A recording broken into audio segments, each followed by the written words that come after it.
शाबाश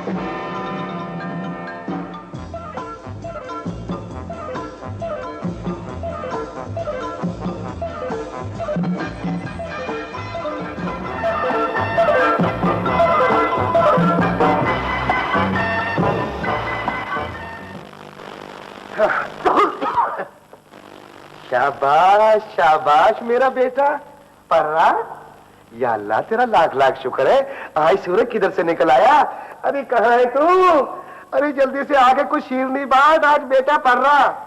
बेटे एफए की तैयारी कर रहे हो? बेटा हामिद, इल्म से बढ़कर कोई दुनिया में दौलत नहीं। अब्बा जी, दौलत से बढ़ के कोई दौलत नहीं है। आज मेरा उन्वान है, मौजू है पिया जी कि दौलत बड़ी के इल्म। बेटे हामिद, तू मुझे एक बार बता दे बेटा, ये मेरे हाथ जुड़े हुए, एक बार बता दे तू क्या बनना चाहता है, ताकि मैं तुझे सब्र कर लूं।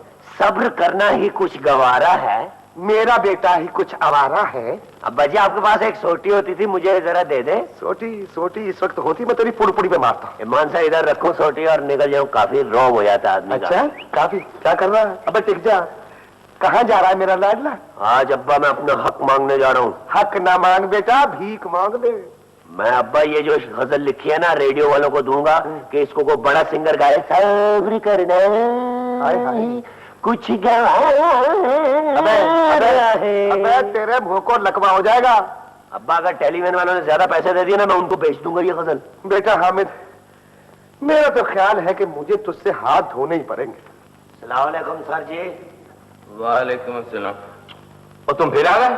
हाँ पिया जी, फनकार तो मर भी जाए ना तो रेडियो और टेलीविजन की बिल्डिंग के अंदर उसकी रूह घूमती रहती है।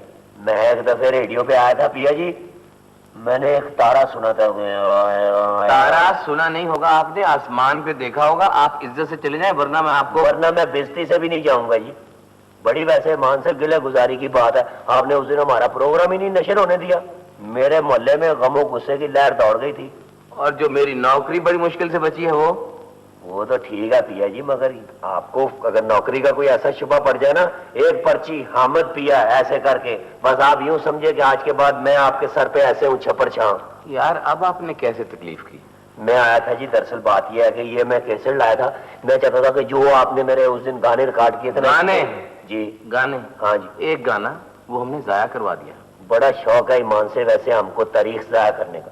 अब आने वाली नस्ल जो है उसको आप क्या मुंह दिखाएंगे, क्या सुनाएंगे उसको? आने वाली नस्ल ना वो आपके कारनामों से इबरत ही हासिल करेगी। अब आप जा सकते हैं। कमाल की बात करते हैं पिया जी। वैसे मैंने कुछ गजलें लिखी हैं, आप चाहें तो किसी भी सिंगर से गवा सकते हैं। यार आप शायर भी हैं? हाथ कंगन को आरसी क्या? और पर्ची भी लाए होगे? नहीं जी नहीं, आज का सफर जो है ना मेरा बगैर पर्ची के है पिया जी। पर्ची तो होती है बैनुल अक़वामी कामों के लिए, लोकल काम जो होते हैं वो तो ऐसे करके मैं अपनी फोटो दिखा के कर लेता हूँ। वैसे माफ करना, मैंने आपको किसी मुशायरे में पढ़ते नहीं सुना। नहीं, मैंने मैटर के बाद पढ़ना छोड़ ही दिया जी, ऐसे क्यों झूठ बोलूं मैं। नहीं, और दूसरा हम उन लोगों का कलाम नशर करते हैं जिनकी कोई किताब छपी हो या जो कौमी सतह पर पहचाने जाते हो। वो जी देखे ना, जब हम निसाब की किताब नहीं पढ़ते तो किताब छपवा के ऐसे दूसरे आदमी को जो हम आइडिया कहें कि चोरी कर लो किताब में से, फायदा तो कोई नहीं है ना। दीवान छपेगा तो रद्दी में तोल के बिकेगा, आप नहीं समझते पिया जी। अच्छा यार मैं समझ गया, बहुत बहुत शुक्रिया। अब आप जा सकते हैं, चले जाएं। वैसे गजल का एक शेर है कि सब्र करना भी कुछ गवारा है, मेरा बेटा ही कुछ आवारा है। ये बाप की फरियाद है पिया जी, बच्चों के प्रोग्राम में नशर हो सकती है, बड़ी सबक आमोज और मजा ही है। सब्र करना भी कुछ गवारा है। यार मुझे आपका यहाँ बैठना गवारा नहीं है, आप चले जाएं, वरना यहाँ चपरासी भी मौजूद है। नहीं, चपरासी से आप चाय की जहमत ना करवाएं, उसकी वजह यह है हम तो शायर लोग हैं पिया जी, आए थे सदा कर चले। तो पिया जी एक फरियाद है, टोकरी में डाल। पिया जी इसको पढ़ के तो देखें, अगर आपकी आंखों में से आंसू टप टप करके ना गिरे तो हामिद पिया नाम नहीं है। अच्छा दिखाओ। इसमें मैंने लिखा है कि मन के मुसम्मी एक शायर है। हुआ यूं कि मैं रेडियो पे गया, अपना कलाम पढ़ना है या सुनना है? पिया जी मैं तो रेडियो पे जब गया हूं ना, तो उस रवैये के बाद मैं प्रेस कॉन्फ्रेंस करना चाह रहा था, वो तो मल्लेदारों ने कहा कि ना करो यार। बस ये लेटर आपका जो है वो टू द एडिटर में छप जाएगा। बस सुर्खी छपनी चाहिए पिया जी, और ऐसी सुर्खी होनी चाहिए कि फन को दफन करने की साजिश बेनकाब कर दी गई। पिया जी फन के साथ सिर्फ दाल लगाई है, ये दाल का और फन का क्यों कोई ताल्लुक है? देखे तरकीब कैसी है, आपने मुझे दाद ही नहीं दी। भाई मेरे पास इतना बेकार वक्त नहीं है। पिया जी देखे मेरे ख्यालात मुरझा जाएंगे, अगर मेरे ख्यालात मुरझा गए पिया जी तो आपको पता ही नहीं है। भाई मैं आपके दुख में बराबर का शरीक हूँ। बस मैं ये चाहता हूँ पिया जी कि उस प्रोड्यूसर का तबादला जो है ना फैसलाबाद में हो जाए, और ये कलाम जो मैंने लिखा है ना जी मेरे घर लेने आए। ओ भाई समझ गया हूँ, ये छप जाएगा। ये खबर के अंदर छापना पिया जी, आपने मेरा एड्रेस तो लिखा ही नहीं ना पूछा है। भाई लिखा है, जो आपने लिखा है ना एड्रेस, वही मैं लिखा मैंने तो लिखा ही नहीं पिया जी, क्योंकि मैं बैनुल अक़वामी शायर हूँ, इसलिए मैंने समझा कि आप मुझे जानते होंगे। ए भाई साहब, मैं मर्दमशुमारी के महकमे में काम नहीं करता हूँ, समझे आप? पिया जी मैं अब आ ही गया हूँ इधर, अगर सबब के साथ एक तस्वीर उतरवा दे, एक यादगार रहेगी, दो दोस्त दो फनकार। ये खबर आपने तलाशी गुमशुदा में लगवानी है? नहीं पिया जी, मैं आपको रेडियो के अंदर की बातें ला के दूंगा, क्या क्या हो रहा है। नहीं चाहिए मुझे, समझे आप यहाँ से तशरीफ ले जाइए। ये अखबार छपना भी है और कल को बिकना भी। अच्छा पिया जी, जिंदगी में पहली मर्तबा सिफारिश के बगैर उड़ना चाहा था, मगर आपने पिया जी ऐसा रद्द किया। तुम्हारा मतलब है कि ये अखबार ना छपे और वो तुम्हारा हामिद नंबर निकाल दे? भाई और भी कौमी मसले होते हैं। नहीं पिया जी ऐसी तो कोई बात नहीं, मेरी एक गुजारिश थी, बल्कि आप मुझे गुजारिश करें तो मैं अपना कलाम सुना दूं आपको। हुआ है ऐसे करके कुछ कि सब्र करना ही कुछ गवारा है, मेरा बच्चा ही कुछ हमारा है। भाई अगर आपने यहाँ बैठना है तो मैं कहीं और जाके काम कर। नहीं पिया जी आप बैठे, आप तो ऐसे गुस्सा खा गए कि लगाइए, आप मेरे बुजुर्ग हैं, मैं तो आपका एहतराम करता हूँ। मैं तो इसलिए जरा मार्जिन ले रहा था कि अखबार वाले हमेशा फन को सपोर्ट करते हैं, यानी जब भी कभी फन को उछाला है उन्होंने सपोर्ट किया है, देखे ना। भाई मैं तो बस आप चुप हो जाओ। अगर आप कहें तो मैं सुबह अखबार खरीद लूं या आजादी पर्चा भेजेंगे पिया जी आप? चले चाय फिर मैं कभी पी लूंगा, कोई ऐसी बात। सो बेटा है मेरा, आओ बैठो बेटे। खालू जी कहाँ है? वो अंदर है, वो आ गए। हामिद बेटे कैसे हाल है? बस खालू ही छोड़े, मान से सारी दुनिया में ताने दे रही है, तुम्हारा खालू इतनी पहुंच वाला आदमी है, तुम्हारा दीवान नहीं छपवा सकता। अच्छा क्या बात है, आज बड़े कागजात उठाए फिर रहे और जज्बाती हो रहे। बैठो, बस कागजात में ही सब कुछ है, मजमुआ कलाम है मेरा खालू जी। दोस्तों के काम आते हैं, रिश्तेदारों के काम आते हैं। लोग तो इतनी इतनी मदद करते हैं अपने अजीजों की, यहाँ तक कि घर दामाद रखते हैं ना। तो तुम घर दामाद रहना चाहते हो? नहीं, मैं तो अपने घर बड़ी मुश्किल से शाम को पहुंचता हूँ। मेरा मकसद ये था कि ये मेरा मसला भी तो हल होना चाहिए ना। फिर तुम्हारा मसला क्या है? मसला ये है मेरा कि अदब के साथ बेद भी हो रही है। ये मजमुआ कलाम जो मैंने इकट्ठा किया है, इसको कोई छापने को तैयार ही नहीं है। ये कोई बात है? हामिद बेटे, दरअसल पब्लिशर्स और प्रिंटर्स उन लोगों के दीवान छापते हैं जो। जी छोड़े खालू जी, ये तो वही दुश्मनों वाली बात है, मुझे पता है। ओह, तो तुम दीवान छपवाना चाहते हो, यही मसला है ना? अब्बू आप हामिद की मदद करें ना। ना जी ना, मुझे ऐसी मदद नहीं चाहिए। ले, मैं कोई फकीर हूँ? अब्बू से आप ये कहें कि कुछ कंट्रीब्यूट करें मेरे इस काम में। अच्छा ठीक है, तुम अपना दीवान यहाँ रख लो, मैं नवाज साहब से बात करके इसे छुपवाने की कोशिश करूंगा ना। तो हम खुद क्यों ना इसका खर्च बर्दाश्त कर लें? नहीं खाला जी, मुझे दाम नहीं चाहिए, मुझे नाम चाहिए। अगर ये मेरा मजमुआ छप गया ना, मैं आपको बता दूं एक बात, ये कोर्स में लग सकता है। शाहिदा देखो बेटे, हामिद आए, चाय बना के ला। नहीं, मुझे चाय नहीं चाहिए। अगर ये मेरा आप दीवान छपवा देना, मुझे सब कुछ आ गया, आप ये समझे। ठीक है, आहिस्ता आहिस्ता सब कुछ हो जाएगा। तुम ऐसा करो कि तमाम धंधे छोड़ दो, मैं तुम्हें एक जनरल स्टोर खोल देता हूँ। कैसी बात कर दी आपने खालू जी, मैं कोई नमक तेल बेचने के लिए पैदा नहीं हुआ, मैं ख्याली दुनिया में ख्यालात बेचना चाहता हूँ। कोई बात नहीं, हर बड़े आदमी के साथ ऐसे ही होता है। अरे तुम तो उदास हो गए, आप मेंबर के पास जाए ना। मैं ये सफर पर्ची के बगैर करना चाहता हूँ। मैं अपने फन को आजमाऊंगा, फिर देखें इंशाल्लाह ताला अल्लाह मेरी मदद करता है कि नहीं।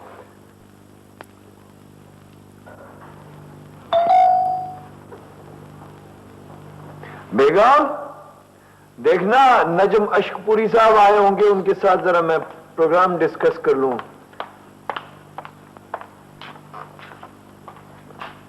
आइए, अंदर आ जाइए। अस्सलाम वालेकुम जी। वालेकुम अस्सलाम। नजम तुम? पिया जी आपको मुबारक हो, मैंने अदाकारी छोड़ दी है। अदाकारी तुमने छोड़ दी है या तुम्हें अदाकारी ने छोड़ दिया? ओ भाई, तुम्हें मैंने ड्रामे में कास्ट किया, ड्रामा मुझसे छिन गया। मुझे पता चला था पिया जी कि आप आजकल अदबी प्रोग्राम कर रहे हो और आपको पता ही नहीं है कि अदब तो हमारे घर की लौंडिया है जी। हमारे घर में बड़े छोटे का अदब सिखाते हैं सर जी। मैंने कहा मेरी जरूरत तो आप महसूस कर रहे होंगे, मुझे तो जाना चाहिए सर जी के पास। एक गजल लिखी है मैंने, उन्वान है बाप की फरियाद। वैसे अगर कहें तो लफ्जों लफ्ज़ सुनाता हूँ या गा के भी मैं सुना सकता हूँ, ऐसी तो कोई बात नहीं। इसमें तंज भी है, मजा भी है। भाई तुम्हारे लिए तो हर बात मजाक है। ओहो, वो इतने जालिम तो ना बने। जालिम? सुन लीजिए बेचारे को। उसकी वजह यह है भाभी जी, मैं कौम की खिदमत करना चाहता हूँ। मेरे सीने में दर्द है। सीने में दर्द है? मैं भी दवा लाती। नहीं नहीं, मेरी दर्द की दवा सिर्फ आपके मियाँ के पास है और कौम की दर्द की दवा मेरे पास है। मैंने पिया जी एक लिखा है गजल, और उसमें यह है कि बाप की फरियाद। ये काफी नसीहत आमोज भी है और इसमें मजाक का भी एक अंसर है। सब्र करना ही कुछ गवारा है, मेरा बेटा ही कुछ आवारा है।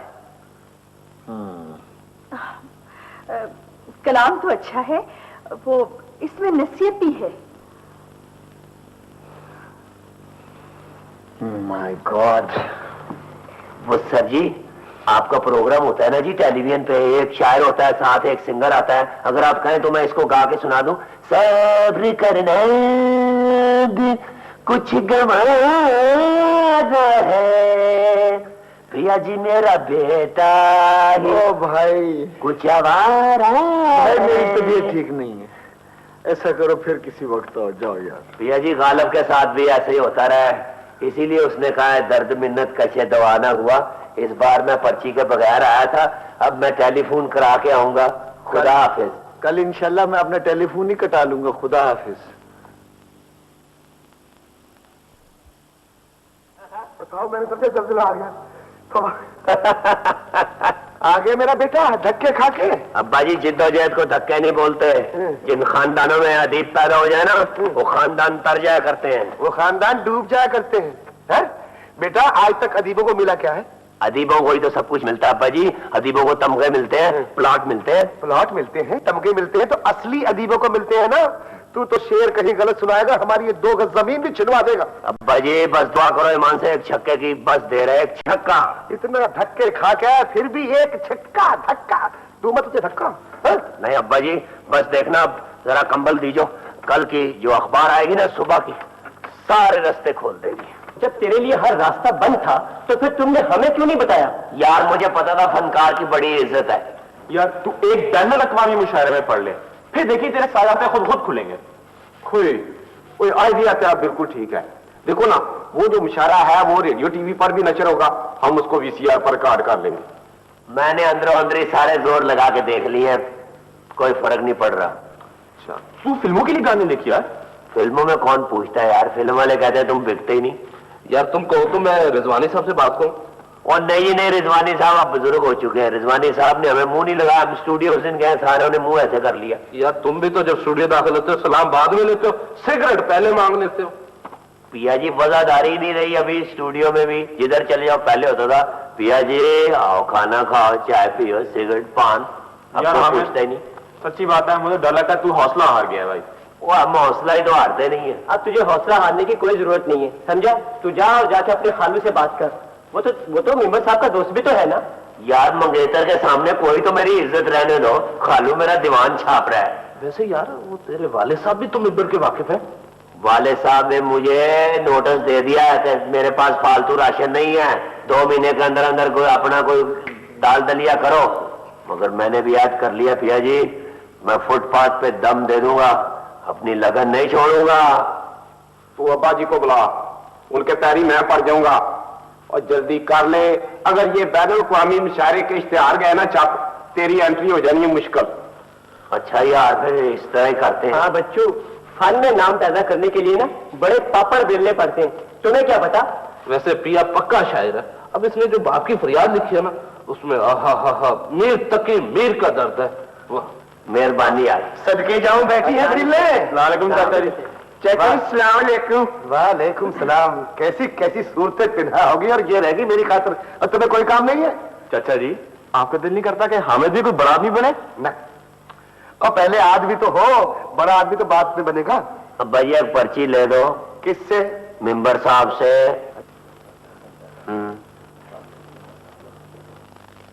जी बिल्कुल जी हाँ। अच्छा जी, खुदा हाफिज, खुदा हाफिज। अस्सलाम वालेकुम। वालेकुम जी। वालेकुम अस्सलाम। जी जी जी, तशरीफ रखें। शुक्रिया जी। कहिए दीन मोहम्मद साहब, कैसे आना हुआ? वो दरअसल बात ये थी जी, मैं आपसे अर्ज करूँ ना जी। नहीं भाई, ऐसा कर, तू बात कर ले पहले, मैं बैठा। नहीं अब्बा जी आप करो, आप बड़े हो। नहीं नहीं, तू ही कर ले। आप दीन मोहम्मद साहब ये फरमाए, मसला क्या है? वो बात ये है मेंबर साहब के हामिद मेरा बेटा है जी। जी मुझे पता है, आप इसके तारुफ में टाइम ज़ाया मत कीजिए, मैं इन्हें अच्छी तरह जानता हूं। अच्छा, तो वो बात ये है कि इनको आप एक पर्ची दे दीजिए। इन्होंने बैनुल अक़वामी अपना मुशायरे में एक शेर पढ़ना है। हामिद साहब, आज आप मुझे ये बताएं कि आप असल में हो क्या?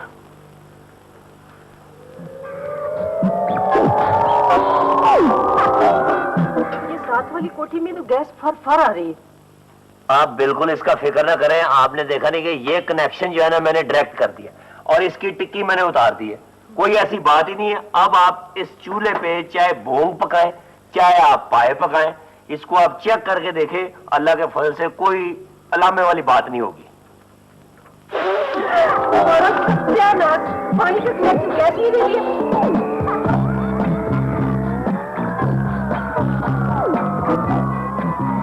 फनकार से मकैनिकी नहीं होते जी सर जी। तो मेरे दिमाग में तो आपको पता है ख्यालात उमड़ते रहते हैं। मैंने बड़ी कोशिश के साथ ये एक फरियाद लिखी है, उन्वान है बाप की फरियाद। तो मेरी फरियाद हुई ना। मैंने सोचा था बगैर पर्ची के इस बार सफर करूंगा, मगर बड़ा मुश्किल पड़ रहा है जी मुझे। देखिए हामिद साहब, मैं आपको एक दफा फिर पर्ची दे रहा हूं। टीवी तो बंद करो, वो आदमी बात करे तो सुनाई तो दे ना। रियली हामिद, कितनी खुशी की बात है कि तुम इतने बड़े लोगों में पड़ोगे। मैं तो ये कहता हूँ कि आप अपने अब्बू से कह के ना तुम मेरा दीवान छुपवा दो। मैं अब्बू से कहूंगी। अजी आप हैं कौन? ये आप मुझसे दूसरी मर्तबा पूछ रहे हैं पिया जी। मैंने आपको बताया कि मैं आमल आजर रुका हूँ। अफरोज साहेब, ये पर्ची वाले हैं, ये पढ़ेंगे। ठीक है, सबसे पहले ये पढ़ ले। नए शायर हैं, पहले तो यही पढ़ेंगे। कमाल की बात करते हो यार। अगर कमरे में दाखिल होना हो तो कहते हैं जी पहले बुजुर्ग, हम बच्चे उनके पीछे, अब हमसे शुरू करा रहे हो। भाई कायदा है, असातिज़ा बाद में पढ़ते हैं। चलो जी, ऐसी कौन सी बात है। मैं तो कोई डर खतरा नहीं है। हमें चाहे मुशायरे के शुरू में पढ़वा लो, चाहे दरमियान में, चाहे आखिर में। यह भी पता चल जाएगा जब मुआशरे में मुशायरा खुलेगा। शाहिदा बेटे, थोड़ा सा खुश्क मेवा ही ले आओ। मैंने नहीं जाना अम्मी, मुशायरा शुरू होने वाला है। देखो बेटे, हामिद ने बिलाखिर अपना मुकाम हासिल कर ही लिया। नाज़रीन, आज के मुशायरे का आगाज हम मुल्क के नौजवान शायर जनाब हामिद पिया के कलाम से कर रहे हैं। जनाब हामिद पिया।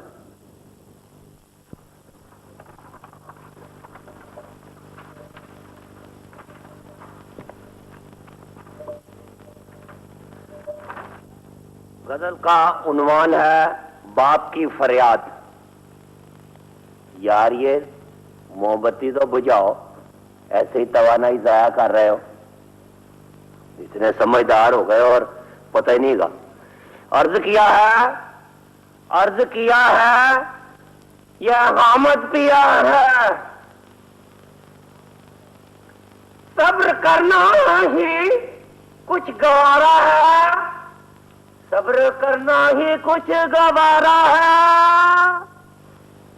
पिया जी मेरा बेटा ही कुछ आवारा है।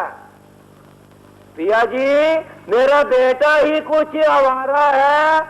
और शेर अर्ज किया है कि शहर के लोगों को कुछ खबर ही नहीं आएगी।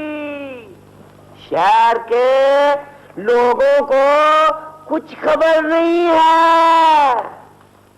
हामिद पिया तन्हा है, बेचारा है। हामिद पिया तन्हा है, बेचारा है। ये वीराना, ये खजा, ये चमन, ये बुलबुल। आफरीन है आप पे बुजुर्गों के सारे पिंडाल में सिर्फ आप बैठे हो, आप मेरी शायरी को समझते हो पिया जी। मैं शायरी वायरी कुछ नहीं समझता, मैं तो अपने सामान के लिए बैठा है। जी